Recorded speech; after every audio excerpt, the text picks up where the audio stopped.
And when she did that, it was like a new surge of strength went through her. And she said, I will have my baby. And the doctor and I delivered destiny.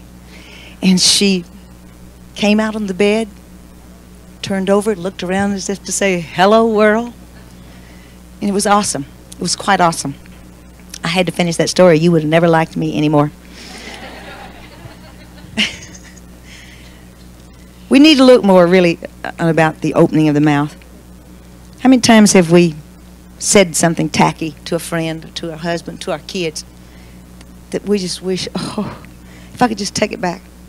I've really learned this old crazy thing, and it works for me. If you can count to 10 to yourself, not out loud, do it to yourself. It'll keep your mouth closed that way, see?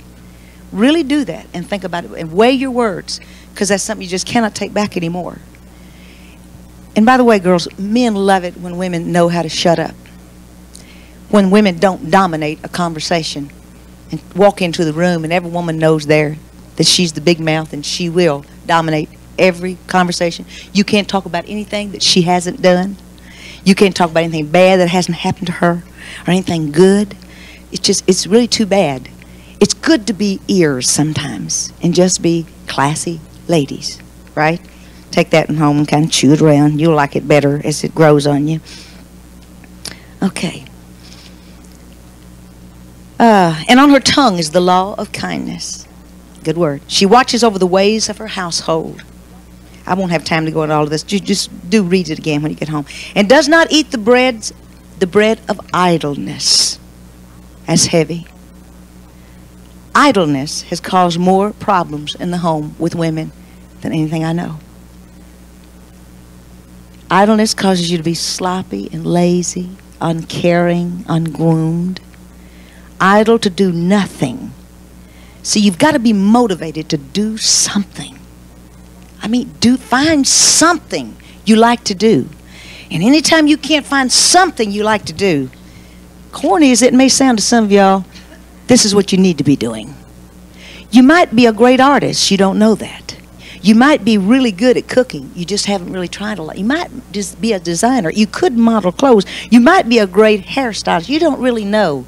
Some things you have to try. I decided one winter I got snowed at the ranch, I said, I'm going to paint. I'd never even seen an easel as far as just walking up and looking one over. I'd seen them, of course, but I mean finding one that I wanted to get and buy and take home with me. I didn't even know what to ask for. I went in and paid $200 for a bunch of paint. I didn't know what to buy. But I decided if somebody else can paint it, I can paint it. May not be right, the depth in it may not be good, but I'll try it. I went out to the farm, got to sketching the trees, the snow all over the trees. Buck came in, he said, did you trace that? I said, no, I just did that myself. And I started painting. It wasn't gorgeous, but it was fulfilling. There's something to be done. There's so much ministry that needs to be done, girls, that we aren't touching bases. We really aren't. The job is not being done, and most of it's on our shoulders, whether we like to admit that or not. It really is. I love this. Her children rise up and call her blessed. You cannot have a higher compliment than for your children to call you blessed. Women that kids love to be with are the kind of women I love to be with. I love the greatest compliment to me, and Buck gets so tickled he just stands and shakes his head. I walk through airports, and I love sign language, and I'll sign to when I see deaf people sitting talking. I'll sign I love you or something. And children, I don't even know why. I can't tell you why. But they follow me. They'll leave their mother and follow me down the airport corridor. They Buck? They chase me and sit down. They want to see what kind of purse I've got. They want to look at my jewelry. They want to talk to me. And I'm sitting there thinking, boy, if I was a bad person, I could kidnap a lot of kids. Because their parents will, oh my God, where'd they go? Over here, they're fine, all's well. Your children rise up and call you blessed. They love to be with you. They love to hear you talk and tell stories. The little girls love to watch you put on your makeup. They love to get in your closet and play with your lingerie. Man, Reba and I have been sisters, really more than mother and daughter. She's been my best buddy. Really, we shop together. I don't think of myself as an older woman with Reba. I think of her as my older sister. I really, truly do.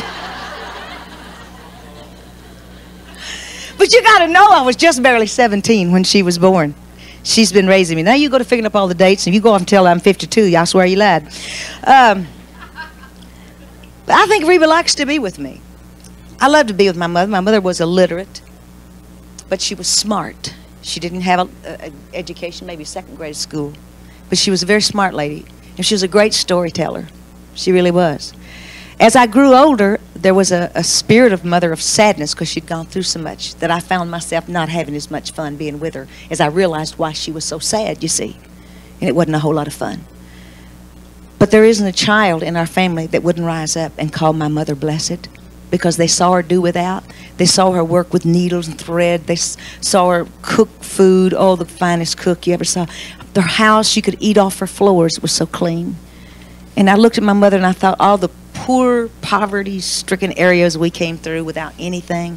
But my mother always made it fun at Christmas. We never were allowed to have a lot of candy. She just didn't let us have that junk stuff. We couldn't afford it. She'd always have apples and oranges. I only had one toy in my life when I was a kid, a little doll, but they couldn't afford it. But Mother would make popcorn, string the trees. I look back now and know how rich I really was, you know, and I can call my mother blessed, and that's wonderful. Her husband also praises her. The highest form of praise is for your husband to praise you and think you're just super. You're great. I could just stay here all day. Many daughters, this is his word, and what a great note to end this scripture on. Let me just go back and do the whole thing there. Her husband also, and he praises her, and this is him saying, many daughters have done well, but you excel them all. Isn't it neat when the husband just sort of looks up as the queen of the house and says, the kids are great and they're tough and all that good stuff, but you excel them all.